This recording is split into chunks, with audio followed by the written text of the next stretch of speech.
안녕하세요. 저는 결혼 10년 차 아이 둘을 키우고 있는 주부입니다. 제가 남편과 결혼한다고 했을 때 주변에서 염려하는 말들이 굉장히 많았었어요. 저희 시어머니 되실 분이 보통이 아니실 것 같다고 하면서요. 어머님은 남편을 일찍 겨이시고 혼자서 장사를 하시며 아들 둘을 키워내셨는데요. 시장 한켠 작은 생선가게로 시작해서 점포를 3개나 늘리신 분이셨어요. 억척스럽다면 억척스럽게 악착같이 아이들 키우고 일하시면서 살아오신 분이셨죠. 홀어머니에다가 시장에서 장사까지 오래 하신 분이다 보니 성격이 엄청 세실 것 같다는 주변의 걱정이 많았습니다. 그래서 순둥하고 물러터진 제가 그런 집으로 시집가면 무조건 시집살이 당할 것 같다면서요. 주변에서 그런 말을 많이 하니 저도 걱정이 앞섰어요. 하지만 제 걱정이 무색하게도 저희 어머님은 참 좋으신 분이었습니다. 물론 혼자 힘으로 자식 키우시고 오래 장사를 해오시면서 산전, 수전, 공중전까지 다 치르신 분이다 보니 성격이 호락호락하신 분은 아니지만 기본적으로 정도 많으시고 따뜻한 분이세요. 저에게도 참 잘해주셨고요. 제가 어떤 음식을 좋아한다고 하면 꼭 기억하셨다가 제가 시댁에 놀러가면 그 음식들을 해주셨어요. 또 제가 몸이 허약하다고 철되면 보약이나 영양제 같은 것도 잘 챙겨주셨고요. 챙겨주실 땐 비싸고 좋은 제품으로만 꼭 챙겨주시더라고요. 제가 해드리는 선물이나 음식도 다 고마워하시고 시장에 놀러가면 며느리라고 주변 분에게 소개하면서 자랑도 많이 하셨어요. 결혼 전에 남들 말만 듣고 어머님에 대해서 걱정한 게 죄송할 정도로 어머님은 저에게 잘해주셨습니다. 그러면서 저는 제가 운이 참 좋았구나라는 생각도 많이 했어요. 제 주변에도 시댁 문제나 시어머니와의 갈등 때문에 힘들어하는 친구가 적지 않았거든요. 그래서 저는 저희 어머님 같은 시어머니를 만난 게 참 감사하고 다행이다라는 생각을 많이 했었습니다. 그런데 똑같은 시어머니를 두고 저희 동서는 저와 생각이 아예 다르더군요. 제가 결혼을 하고 2년 뒤 도련님도 결혼을 했어요. 동서의 첫인상은 아주 좋았습니다. 선한 인상이었고 은행에서 일을 한다고 했어요. 결혼하면서 일은 쉰다고 했고요. 저희 어머님도 동서를 마음에 들어 하셨어요. 인상도 좋고 직업도 괜찮았지만 무엇보다 둘째 아들이 좋아 죽는 여자다 보니 당연히 어머님도 마음에 들어 하시는 것 같았죠. 저도 동서를 좋게 봤었어요. 그런데 막상 결혼을 하고 보니 제가 생각했던 성격과는 많이 다르더라고요. 동서는 좀 지나칠 정도로 어머님을 대하는 것을 불편해했고 어머님 말에도 지나치게 의미를 부여하면서 혼자 속상해할 때가 많았습니다. 저로서는 이해가 안 될 정도로요. 예를 들어 다 같이 시댁 모임이 있어서 모였을 때였어요. 동서가 수족냉증이 심하고 기관지도 안 좋다며 기본적으로 몸이 많이 차라고 했었거든요. 그럼에도 불구하고 겨울에도 짧은 스커트를 입고 다닐 정도로 좀 춥게 다니는 편이더라고요. 그래서 어머님이 걱정돼서 얘기를 하셨죠. 둘째야, 너는 맨날 춥다고 하면서 뭔 옷을 그렇게 짧게 입고 다니니? 다리도 다 내놓고 목도 너무 훤하고 스카프 이런 거 없어. 아, 있는데 이웃에 안 어울려서요. 너는 맨날 기관지 안 좋다면서 목을 그렇게 훤하게 하고 다녀. 그러니까 맨날 감기 걸리고 기침하고 그러는 거다. 스카프 하나 줘? 괜찮아요. 저는 어머님이 동서를 진심으로 걱정한다고 느꼈어요. 어머님 말투 자체가 엄청 다정스럽고 부드러운 편은 아니긴 해도 저렇게 말하는 것 자체가 누가 봐도 며느리를 걱정해서 얘기하시는 거잖아요. 그런데 동서는 표정이 엄청 안 좋더라고요. 그러면서 나중에 따로 저한테 한다는 소리가 어머님, 진짜 왜 저러세요? 응? 뭐가? 아까 보셨죠? 제 옷차림 지적하는 거 저는 좀 황당했어요. 옷차림 지적이 아니라 너무 춥게 입고 다닌다고 걱정하신 거였는데 동서는 엄청 기분 상해하더라고요. 동서가 너무 춥게 입고 다녀서 그러신 거지. 아, 형님은 어머님 말의 뜻을 진짜 모르시네요. 진짜 뜻 춥다고 걱정하는 척하면서 제 옷차림 갖고 지적하는 거잖아요. 왜 짧게 입고 다니냐고. 옷 입는 것까지 고날이야. 하여튼 시어머니들이란 저는 동서의 생각회로가 오히려 신기하더라고요. 누가 봐도 걱정돼서 하는 소린데 이걸 어떻게 저렇게 받아들일까 싶었습니다. 하지만 사람마다 생각하는 게 다르니 동서는 그런가 보다 싶어서 저도 더 이상 아무 말 안 했어요. 그런데 매번 동서는 어머님 말씀을 그렇게 꼬아서 받아들이더라고요. 제가 보기에 어머님 말에는 아무 문제가 없는데 동서는 끊임없이 기분 나빠하고 혼자 속상해하면서요. 어머님이 도련님 보고 살이 왜 이렇게 빠졌냐고 하면 동서는 그 말을 이렇게 받아들였습니다. 형님, 아까 어머님 말씀 들었죠? 선 없이 보고 왜 이렇게 살 빠졌냐고 하는 말, 저 들으라고 하시는 말이에요. 왜 내 아들 살이 이렇게 빠지게 만드냐고. 밥 똑바로 안 챙겨 먹이냐 그거죠. 저는 싫어했습니다. 제가 봐도 도련님 살이 많이 빠진 것 같아 몸이 안 좋은지 궁금했거든요. 어머님도 그래서 물어보신 것 같은데 동서는 그 말을 자신에 대한 공격으로 받아들이더라고요. 또 명절날 동서는 자기 부모님은 제사 안 지내고 여행 가신다 이렇게 말했거든요. 그래서 어머님이 그랬죠. 참 사이 좋으시네. 명절까지 여행도 많이 다니시고 아무런 문제 없는 말 아닌가요? 하지만 동서는 또 표정이 안 좋더라고요. 그러면서 뒤에서 한다는 소리가 이제 우리 부모님까지 빈정대시네요. 어머님이 동서 부모님을 빈정댔다고? 언제? 아까 못 들으셨어요? 명절까지 여행 다닌다고 비꼬면서 그러시잖아요. 본인이 남편 없다고 우리 부모님한테 무슨 자격지심이라도 있는 건지. 저는 무슨 꽈배기인 줄 알았습니다. 동서는 어머님이 무슨 말을 하던지 다 저런 식으로 꼬아서 듣더라고요. 그래서 제가 한 번은 동서에게 물어봤었죠. 저기 동서는 어머님이 그렇게 싫어. 그러면 형님은 좋으세요? 나는 좋아. 솔직히 우리 어머님 같은 분 잘 없기도 하고. 그런데 제 말에 동서는 막기가 막히다는 표정을 짓더군요. 형님 완전 세뇌됐나봐. 어머님한테. 무슨 세뇌? 어머님이 잘해주면 뭐 얼마나 잘해준다고. 어머님 같은 분 없다는 등 그렇게 얘기를 하세요. 솔직히 시어머니가 잘해줘봤자 시어머니지. 형님도 가만 보면 진짜 성격 좋으시다니까. 그러면서 오히려 저를 비꼬면서 말하더라고요. 저는 동서를 이해할 수가 없었어요. 오히려 우리 어머님 정도면 시어머니고 시댁이고를 다 떠나서 어른으로서도 존경할 만하고 배울 것도 많은 분인 건데 동서는 시어머니라는 이유로 하나부터 열까지 다 고깝게 생각하더라고요. 제가 시어머니를 좋게 보는 것마저도 저를 한심하게 볼 정도로요. 저는 웬만하면 좋은 게 좋은 거다 생각하며 두루두루 다 친하게 지내는 성격이지만 그런 저도 동서의 까베기 같은 성격만큼은 이해하기가 힘들더라고요. 게다가 동서는 어머님한테 느낀 서운함, 속상함 등을 다 도련님에게 하소연하며 푸는 듯 했습니다. 도련님도 상황은 제대로 보지 않고 동서 푸념만 일방적으로 듣게 되니까 어머님에 대해서 서운함이 같이 쌓이는 것 같더라고요. 결국 시간이 지나가면서 어머님도 조금씩 그런 걸 느끼셨어요. 눈치가 빠르신 분이니 더 많이 느끼셨겠죠. 그러다가 명절 때 일이 한 번 있었어요. 시댁에서 제사 지낼 준비를 해야 되는데 도련님 내는 말도 없이 엄청 늦게 왔더라고요. 전화도 받지 않고요. 그래서 저와 어머님이 준비를 다 했습니다. 사실 제사라고 해도 간소하게 하는 편이고 준비할 게 많지는 않아서 힘든 건 없는데 어머님은 둘째 며느리도 있는데 음식 준비를 저 혼자 다 한 게 좀 미안하신 것 같더라고요. 게다가 점심 같이 먹기로 해서 밥도 안 먹고 기다리는데 도착해서는 점심도 먹고 왔다고 하고요. 그래서 도련님과 동서가 왔을 때 어머님이 그러셨죠. 10시까지 온다더니 왜 이렇게 늦게 와? 처가댁에 잠깐 들려야 될 일이 있어서 갔다가 점심시간 다 돼서 밥도 먹고 왔지. 아니 그런 말이라도 하던가. 너네 기다리고 있는 거 뻔히 알면서 음식 준비도 너네 형수가 다 했다. 어머님은 도련님에게 한 소리 하시는데 옆에 동서 표정이 엄청 안 좋더라고요. 저는 괜찮다고 하고 어머님을 말렸습니다. 그런데 그 순간 동서가 기분 나쁜 티를 내며 확 마당으로 나가더라고요. 쟤는 또 왜 저러니 무슨 말을 못하겠다. 어머님도 기분 상해하시더라고요.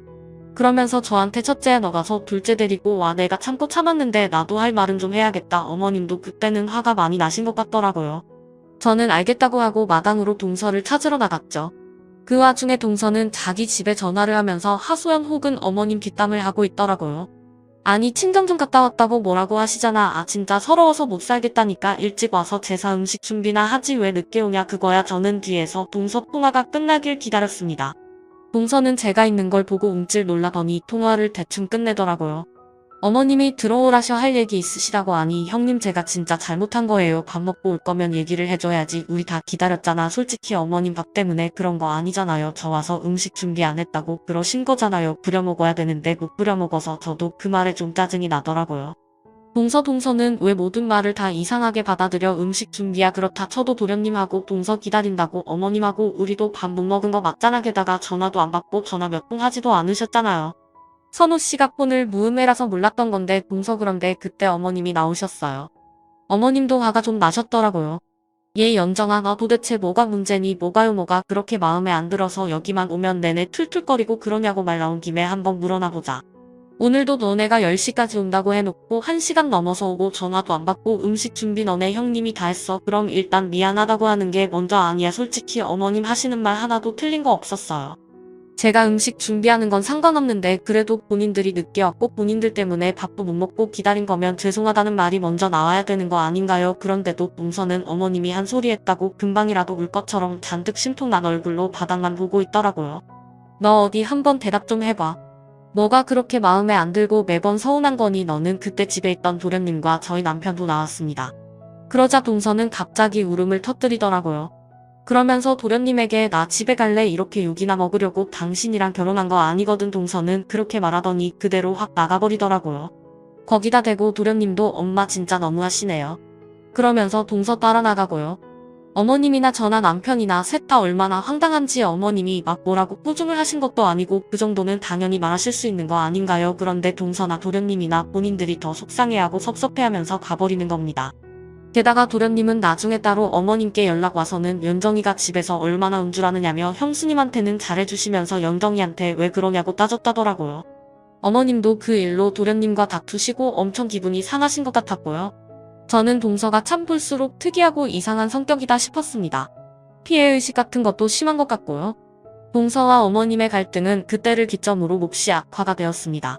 그러다 결국 결정적으로 그 일이 터진 겁니다. 명절 때 그 사건으로 어머님도 내내 마음이 안 좋으셨던 것 같더라고요. 그래서 동서에게 먼저 풀고자 연락을 하셨어요. 사실 먼저 그렇게 손 내밀고 풀자고 하시는 게 쉬운 건 아닌데 어머님이 마음이 넓으니까 그렇게 하신 거였습니다. 어머님은 화해의 뜻으로 동서가 좋아한다고 한 간장게장도 따로 만들어 두셨어요. 그렇게 동서와 대화를 하겠다 하셨고 저도 오라고 해서 같이 갔습니다.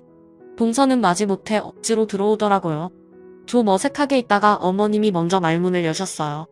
그냥 허심탄회하게 얘기를 좀 했으면 해서 나한테 너도 뭐 섭섭하거나 서운한 거 있으면 솔직하게 다 말해라. 어머님은 풀어보려고 저렇게 말하시더라고요.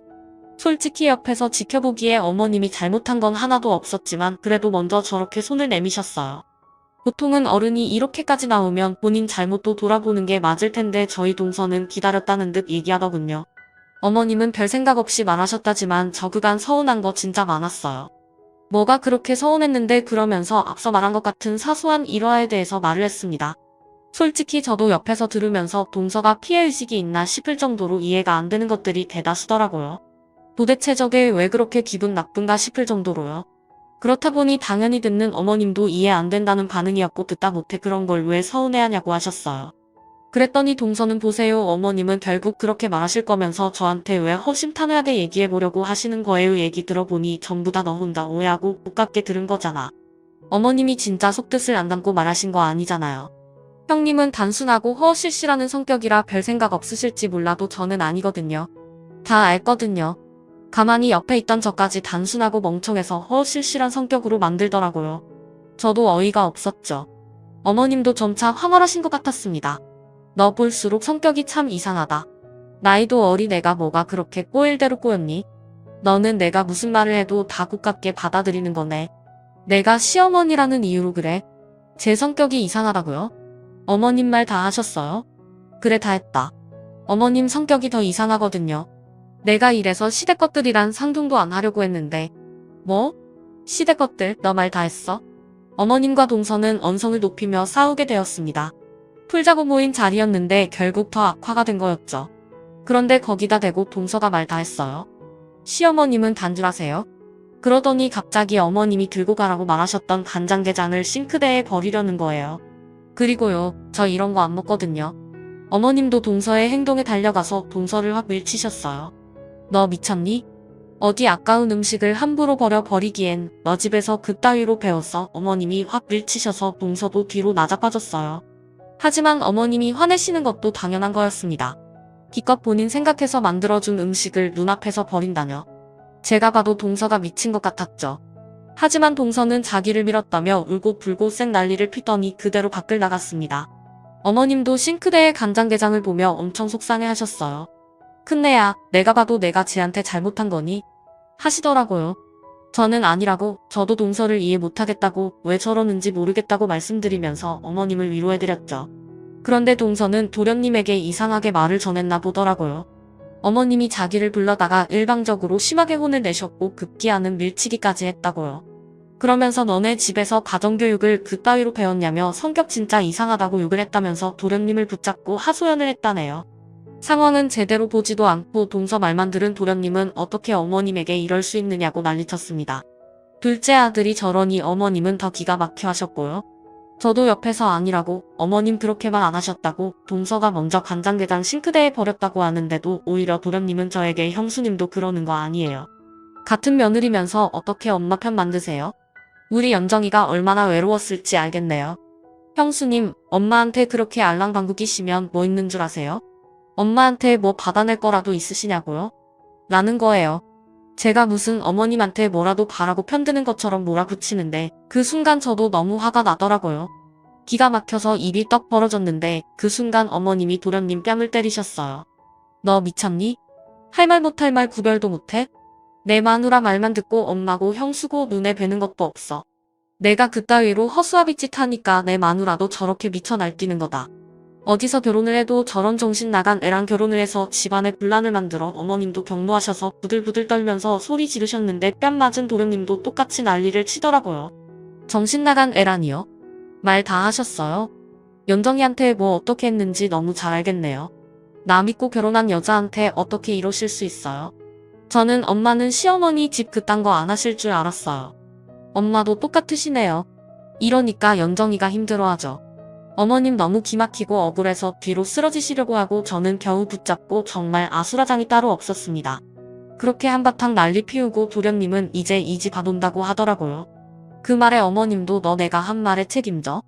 앞으로 이 집 안 논다고? 부모 자식 영 끊겠다는 소리지? 어머님 말에 도련님도 그러더라고요. 예, 맞아요. 그래, 인연 끊자. 나도 너 같은 자식 없다. 나가서 네 마누라랑 천년만년 잘 살아. 나 죽었다고 해도 올 생각 말고. 알았어? 도련님은 그대로 씩씩대며 나갔고 어머님은 가슴 치고 우셨어요. 옆에서 다 지켜본 저는 도련님이고 동서고 정말 이해도 안 되고 왜 저러나 싶더라고요. 어머님이 너무 가엾기만 하고요. 가슴 치며 서운해하고 억울해하시는 어머님 옆에서 저도 눈물이 날 정도로 속상하더라고요. 이 일은 저희 남편 귀에도 들어갔고 결국 남편하고 도련님도 한바탕 싸웠습니다. 그러면서 결과적으로 도련님은 어머님과 정말 인연과 발길을 끊게 되었어요.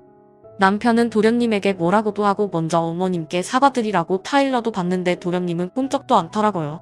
자기 믿고 결혼한 연정이를 생각해서라도 자기가 울타리가 돼주는 게 맞다면서요. 저도 도련님 말만 들어보면 듬직하고 멋있는 남편 같아 보이는데요. 하지만 상황이 그렇지 않잖아요. 어머님이 진짜 혹독한 시집살이를 시킨 것도 아니고 동서 혼자 서운해하고 일방적으로 난리치는 건데 거기에다가 장단 맞춰서 저러고 있더라고요. 옆에서 지켜보는 저도 기가 막힌데 어머님은 오죽하실까 싶었습니다. 그렇게 도련님은 진짜 발길을 끊겠다는 뜻을 내비쳤는데 저희 어머님도 그런 둘째 아들에게 정말 크게 실망하신 것 같았어요. 나중에는 도련님에게 인연 끊을 거면 나한테 받을 것도 없으니 유산 상속도 포기하라고 하시더라고요. 어머님도 화가 단단히 나신 거였습니다. 도련님도 알겠다고 했고 유산 상속 포기각서를 썼고 어머님은 그걸 법원에 포기 신고까지 접수를 했습니다. 이렇게 해야 효력이 생긴다면서요. 어머님이나 도련님이나 완전 끝까지 간 거였죠. 어머님은 그 과정에서 엄청 가슴 아파하고 슬퍼하시더라고요. 힘들게 장사하면서 아들 키워놨더니 자기 엄마를 이렇게 모르냐면서요. 그 모습을 지켜보는 저도 너무 마음이 아프더라고요. 그러다가 반년 정도 뒤에 동서가 임신을 했다는 소식을 듣게 되었어요. 어머님과 도련님네는 그때까지도 아이 보지도 않고 연락도 없이 살았지만 나중에 동서가 아이를 낳게 되면 어머님도 보고 싶어 하실 것 같더라고요. 그래서 저라도 중재를 해보고자 했습니다. 저는 동서에게 연락을 했죠. 임신 축하도 할 겸 한번 보자고요. 그렇게 동서네 집에 찾아가게 되었습니다. 저는 선물도 주고 동서 임신 축하도 하면서 이런저런 얘기도 했어요. 제가 먼저 아이를 낳고 기르는 중이다 보니 궁금한 거 있으면 저한테 편하게 물어보라고 하면서요. 그러면서 저는 본론을 얘기했습니다. 동서, 근데 금방 아이도 낳을 건데 계속 어머님이랑 이렇게 지낼 거야? 제 입에서 어머님 얘기가 나오자 동서는 표정이 몹시 안 좋아지더라고요. 어머님 얘기하려고 오신 거예요? 아니야, 동서 임신했다길래. 근데 도련님도 그렇고 동서도 그렇고 솔직히 이렇게 연 끊고 사는 거 마음 너무 불편하잖아. 시간 지날수록 더 껄끄러워질 텐데 지금이라도 마음 푸는 게 어때? 동서도 마음 불편할 거 아니야. 그런데 제 말에 동서가 표정이 묘하더라고요. 웃는 것도 아니고 무표정도 아니고. 그러더니 저를 보더라고요. 형님. 응. 말이야 바른 말이지 제가 불편할 게 뭐 있어요? 응. 그러더니 동서가 피식 웃는 거예요. 그렇잖아요. 시어머니 안 보고 사는데 제가 불편하겠어요? 오히려 좋죠. 제 주변에선 다 저보고 부럽다고 하던데요. 웃으면서 그렇게 얘기를 하는 거예요. 저는 약간 얼떨떨하더라고요. 좋다고? 네, 엄청 좋고 편해요. 신경 쓸 것도 없고 시댁 없는 것처럼 사는 거잖아요. 어머님 가뜩이나 보기 싫은데 안 봐도 되고. 전 솔직히 너무 좋은데요? 저는 웃으면서 그렇게 말하는 동서를 보고 기분이 너무 이상했어요. 그래서 제가 조심스럽게 물었죠. 동서 혹시 일부러 그런 거야? 뭘요? 어머님하고 그런 거. 제 말에 동서가 픽 웃더라고요. 그렇다고 하면 어머님한테 이르시게요. 그러면서 막 자기 혼자 깔깔거리고 웃더라고요. 근데 저는 그 순간 왠지 소름이 돋는 겁니다. 여태까지 어머님이 무슨 말을 해도 과민 반응하고 난리치면서 도련님한테 사내 못 사내 했었는데 일부러 시댁이랑 인연 끊으려고 저랬던 건가 싶더라고요. 형님은 진짜 어머님이 편하세요? 아니죠. 제가 보기에 우리 어머님 딱히 재산이 많으신 것도 아니고 물려주실 게 많은 것도 아닌데 형님은 왜 그렇게 어머님 비위 맞추고 자주 만나시는지 이해를 못하겠어요. 너무 용 쓰지 마세요. 저처럼 하면 얼마나 편한데요? 동서는 웃으면서 그렇게 말하는데 저는 그 순간 동서에 대한 남은 정이 다 떨어졌습니다. 그 전에는 그래도 동서를 이해하려고 했어요. 동서에게도 내가 모르는 서운한 부분이 있었나 보다 어떻게든 이해하려고 했는데 알고 보니 동서는 어머님이랑 지내기 싫고 발길 끊고 싶으니까 일부러 도련님에게 그렇게 이간질을 했던 거잖아요. 저는 그때부터 동서가 너무 이상하고 소름 끼치게 보이고 한편으론 화도 나더라고요. 그래서 정색하며 말했죠. 동서, 그러는 거 아니지. 나 솔직히 동서 이해 안 돼도 최대한 이해하려고 했어. 내가 동서랑 어머님 사이에 있었던 일들을 다 아는 것도 아니고 당사자도 아니니까 동서 딴에는 서운한 게 있었나 보다 내가 모르는 뭔가가 있나 보다 그렇게 생각했다고. 근데 어머님 찾아뵙기 싫어서 일부러 그랬다고. 동서 진짜 무서운 사람이네. 솔직히 어머님 같은 사람이 어딨다고 이렇게까지 한다는 거야. 제 말에 동서는 조롱 섞인 얼굴로 그러더군요. 형님 어머님 지령이라도 받고 오셨어요? 지령은 무슨 지령이야? 동서 임신했다고 하니까 그 김에 어머님하고 풀려고 온 거지. 저 애기 낳아도 어머님 보여줄 생각 없는데요. 뭐라고? 저는 그 자리에서 일어났습니다. 그리고 말했죠. 동서 남동생 있다고 했지? 남동생이 딱 동서 같은 와이프 데리고 온다 생각해봐. 동서 내 어머님한테 똑같이 한다고 생각해보라고. 우리 엄마는 어머님 같은 사람 아니거든요. 대화도 안 통하고 확 찔리더라고요. 저는 이런 애랑 무슨 말을 더 하나 싶어서 그대로 가방을 들었습니다. 그 와중에 동서는 자기도 심통이 나서 갖고 온 선물 도로 갖고 가라고 하더라고요. 형님 이거 선물 도로 갖고 가세요. 별로 안 받고 싶어요. 진짜 성격 대단해. 뭐라고요? 저는 그 선물을 확 낚아채서 그대로 집 밖으로 나왔습니다. 집으로 오는 길에 얼마나 어이가 없던지 뭐 저런 도라이가 다 있나 싶을 정도였어요. 저는 치를 떨며 그곳을 벗어났죠. 어머님께는 이런 얘기를 따로 하진 않았습니다. 들으면 더 속상해하실 것 같아서요. 대신 남편에게는 했어요. 제 얘기를 들은 남편도 선우가 이상한 여자랑 결혼한 것 같다며 걱정하더라고요. 그러면서 하는 남편 말로는 도련님이 처가되게 엄청 잘한다고 했습니다. 거의 장모님, 장인어른을 친 부모님처럼 애틋하게 모신다고 했어요. 엄청 자주 찾아뵙고요. 처가되게 잘하는 거 너무 좋죠. 하지만 정작 자기 엄마 가슴에는 대못 받고 인연 끊어놓고선 동선의 부모님에게만 헌신하며 잘한다는 게 이해가 안 되더라고요. 뭐 들어보니 동선의 부모님이 사업을 크게 하셔서 집도 잘 살고 도련님에게 외제차도 사줄 만큼 잘해주시는 것 같다고 하더라고요. 아무리 그래도 그렇지 본인 엄마는 눈에 밟히지도 않나 궁금했습니다. 어머님은 둘째 내가 아이를 가졌다는 소식을 들으셔서 내심 나중에 아이를 낳게 되면 다시 보겠지라는 생각도 하시는 것 같았습니다. 하지만 남편이 저와 동서 사이에 있었던 일에 대해서 다 말씀드려버렸어요. 어머님도 그런 것들한테 기대하지 마시라고요. 그 얘기 듣고 어머님은 당연히 더 속상해 하셨어요. 기껏 힘들게 키운 둘째 아들 뺏긴 것 같다고 하시면서요. 어머님이 그런 생각이 드는 것도 당연했습니다. 어머님이 속상해 하실 것 같아서 제가 어머님께 잘해드리고 그 빈자리를 채워드리려고 노력했어요. 그런 제 마음을 아시는지 어머님도 너무 고마워하시더라고요. 그렇게 2년 정도의 시간이 지났고 어머님은 건강이 좀 안 좋아지셨어요. 그래서 병원을 다니셨는데 하루는 저와 남편을 불러서 어머님이 따로 분양받으셨던 아파트를 저희 줄 테니 살라고 하시더라고요. 저희는 결혼하고 내내 전세에 살았는데 아무래도 아이도 키우고 있다 보니 자꾸 집을 옮기는 게 좀 그랬거든요. 그런데 어머님이 저희에게 그 아파트를 주신다는 거였습니다. 너무 감사했지만 한편으론 죄송하더라고요. 어머님이 피땀 흘려 모은 전 재산으로 마련하신 건데 그걸 저희 주신다는 게요. 하지만 어머님은 난이다 너네 맨날 전세 옮겨 다니는 게 마음이 안 좋아서 원래도 너네 주려고 장만한 거야. 그리고 몸도 영 예전 같지가 않아서 필요한 건 지금 주는 게 맞는 것 같아. 어머님 그런 소리 하지 마세요. 어머님 한창이신데요 뭐 어쨌든 이제 거기서 정착해서 살아 명의하고 조만간 다 변경해 줄 테니까. 그렇게 저와 남편은 어머님 덕분에 그 집에서 살게 되었습니다. 저희는 지방 소도시에 살고 있어서 아파트 값이 수도권에 비해 엄청 비싼 편은 아닌데요. 그렇긴 해도 그때쯤 전국적으로 아파트 값이 엄청 상승하던 때였다 보니 덩달아 저희 아파트도 많이 올랐었습니다. 저희는 당연히 좋았죠. 어머님께 너무 감사했고요. 그래서 더 잘하려고 노력했습니다. 그렇게 또 얼마간의 시간이 흘렀어요. 저희는 어머님을 종종 찾아뵙고 나들이나 맛집도 잘 갔었죠. 어머님도 둘째 아들이 그렇게 2년 끊고 나가서 처음엔 힘들어 하셨지만 시간이 지날수록 크게 신경 쓰지 않고 사셨어요. 물론 마음으로는 힘드셨겠지만 겉으로는 티를 안 드시더라고요. 그렇게 도련님 내에 빈자리를 못 느끼고 잘 지냈을 무렵이었는데 갑자기 도련님이 남편에게 연락을 한 겁니다. 엄마와 화해하고 싶다고요. 좀 어이없더라고요. 2년 끊고 산지 몇 년 됐는데 갑자기 이런다는 게요.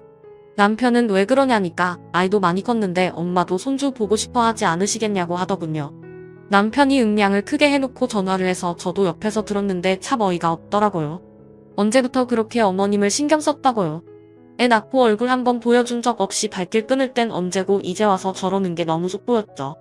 저희 남편이 화가 나서 재수씨가 애 태어나도 절대 안 보여준다고 하지 않았냐며 무슨 이제 와서 애 보여준다는 핑계로 엄마를 보려고 하느냐고 따졌죠. 그랬더니 도련님은 자기 본심을 말하더군요. 엄마가 그때 사뒀던 아파트 그거 형 줬다며. 그래 거기 아파트 값 엄청 올랐던데 좋았겠어. 엄마는 뭐 항상 형만 챙기지. 야 니 와이프 말만 듣고 엄마 너무한다고 하면서 2년 끊자고 할 땐 언제고 아파트가 올랐다니까. 다시 연락하고 싶어 니 목 주장하고 싶냐고 너 까먹었냐? 상속 포기까지 한 거 그건 그거고 나는 자식 아니야? 너 왜 이렇게 뻔뻔하냐? 너네 처가 잘 산다며? 네가 재수씨 부모님을 친부모보다 더 끔찍하게 여기고 산다며? 앞으로도 잘 사는 처가 도움받고 살면 되잖아. 하연정일에 완전 망했어. 뭐?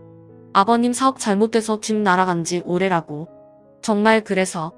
뭐가 그래서야? 우리 집도 힘들어 내 차 판지도 오래됐고. 아니 그래서 네가 하고 싶은 말이 뭔데? 나도 자식인데 왜 형한테만 그렇게 주냐고. 너무하시잖아. 참 도련님도 끝까지 너무하더라고요. 한편으론 도련님과 동서 참 잘 어울리는 한 쌍 같았어요. 시어머니 보기 싫다고 이간질 생쇼한 동서나 그런 동서 말만 듣고 부자 처가에만 알랑거렸던 도련님이나 참 부창부수 너무 잘 어울리는 한 쌍 같았습니다. 남편은 도련님과 싸우고 전화를 끊었는데 귀엽고 도련님은 어머님 댁까지 찾아갔나 보더라고요. 어머님이 저한테 연락이 와서 어머님 댁에 가보니 도련님 찾아왔었던 얘기를 해주시더라고요. 찾아왔었어요? 도련님? 내가 기가 막혀서 정말 마누라 치마폭에 쌓여서 엄마한테 핏대 세워서 따지던 놈이 이제 와서 지 아쉬우니까 찾아왔더라고. 그러면서 애 사진을 보여주는 거야. 손녀 안 보고 싶냐고. 나 참 그래서 어떻게 하셨어요? 나는 아들 하나밖에 없다고 나가라고 했다. 저는 깜짝 놀랐습니다. 어머님도 단호하게 다시 내치셨다고 하더라고요. 정말요 어머니? 그래 아무리 내 아들이라지만 어쩜 그렇게 뻔뻔하다니. 나는 손녀도 없고 손자 둘밖에 없다고. 그러니까 사진 보여줄 것도 없으니 그냥 가라고 했어. 어머님은 그렇게 말하시면서도 한편으론 엄청 속상해 보이시더라고요. 내가 너네한테 아파트 준 걸로 저러나 본데 참 내 아들이지만. 어머님 진짜 도련님 내 안 보실 거예요. 그래게 입에서 부모 자식 인연 끈자 했을 때 그리고 내가 상속 포기각서 받았을 때 나 둘째 아들 없는 셈 치겠다. 굳게 마음먹었어. 부모라고 무조건 자식 다 받아주고 이해해줘야 되는 거 아니야. 어머님은 단호하게 말하셨지만 누님 없이 슬퍼 보이시더라고요. 누구보다 속상하시고 마음 아프신 게 어머님이시겠죠. 저는 그런 어머님을 위로해드렸습니다. 어머님 말씀 맞아요. 어떻게 하시든 어머님이 가장 편한 쪽으로 하세요. 어머님이 워낙 단호하게 나온 터라 도련님도 그 후로는 따로 연락은 안 하셨다고 하더라고요. 자식이 뭔지 가족이 뭔지 어머님도 저희한테 말은 안 하셔도 둘째 아들도 그립고 손녀도 어떻게 크는지 보고 싶으실 것 같지만 절대 그런 내색 안 하시더라고요. 그만큼 도련님이나 동서가 너무 큰 상처를 어머님께 드린 것 같았습니다. 언젠가 도련님이나 동서나 진심으로 어머님께 죄송한 마음이 들면 진심을 다해 더 늦기 전에 사과를 했으면 해요. 그래야 어머님의 속상하고 서운한 마음도 조금이나마 달래질 것 같거든요. 세상에 정말 이상한 시대의 시어머니도 많지만요. 저희 어머니처럼 따뜻하고 속정 깊으신 시어머니 분들도 많거든요. 시자 들어간다고 덮어놓고 저희 어머님을 경멸하고 싫어했던 동서 그런 마음으로 살다간 본인도 똑같이 당하는 수 있다는 걸 명심했으면 합니다. 제 사연 들어주셔서 감사합니다.